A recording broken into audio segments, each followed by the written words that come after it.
In Arizona, we had a moment where our communities were targeted, where our communities were being deported, and where our communities were being detained. And as a baby organizer, me and a group of friends,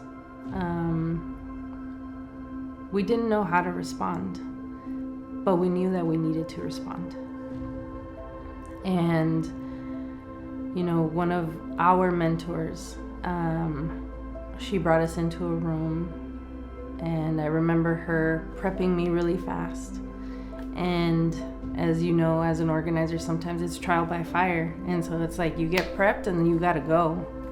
Because even if something is scary, we're reminded that moments are bigger than us and that we have to step into our courage to be able to invite other people into their courage. And facilitated a space to figure out how we were going to respond to this legislation that we were hearing was going to come out, which was SB 1070, the Show Me Your Papers law, which would make it permissible for police to go after undocumented people and to target them for how they looked, what they were wearing, what was on their vehicle, that would identify them as undocumented. And so we spent so many hours in this tiny little room, and at the end of it, we came out with, well, let's hold a one-day vigil, and it's going to be outside of the state capitol. And what was a one-day vigil turned into 103 days outside of the Arizona State Capitol, with what started with 7 that turned into tens of thousands of people at the state capitol fighting back against this SB 1070 law. When you are up against a fight, sometimes you don't have all the tools, but you know what to do because you're ready to defend your community, you're ready to defend your family, and you're ready to stand up against that threat. And so what we found is that our community learned that courage is contagious. And we also learned that we have power. That these types of bad policies and bad policy makers were only there because our communities were not going out and making their voices heard at the Capitol. Showing up and demanding humanity and dignity from these policymakers, and also voicing our vote at the ballot box.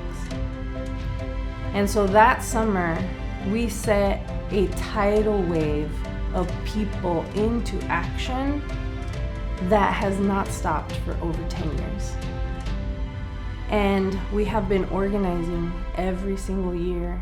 And while we're experiencing this deep backlash from the right, what we're very clear about here in Arizona is that this backlash is happening because they are scared, because they are threatened, that people are coming together in shared purpose and organizing in their communities and fighting back against racism, against the xenophobia, against the anti-immigrant sentiment. And so that is a testament to what we have been able to seed in over a decade through the power of organizing and reminding people that their voice is their power, and that when we come together with others in shared purpose, we may not know at first how to share our story, or that we even may have a story, but we learn together. And we also may not understand what the strategy is, but we also find how to develop a strategy together that we all believe in, so we can build toward the future within our neighborhoods and within our state that will ultimately, like Arizona, impact the nation.